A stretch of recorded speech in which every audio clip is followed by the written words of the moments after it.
Como forçar a parada de um aplicativo? Escolha o aplicativo que você quer forçar a parada. Eu vou usar como exemplo o Chrome. Agora mantenha pressionado sobre o aplicativo.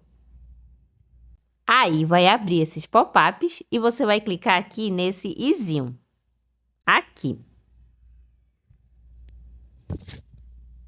E aqui nessa nova janela, você vai clicar aqui em forçar parada.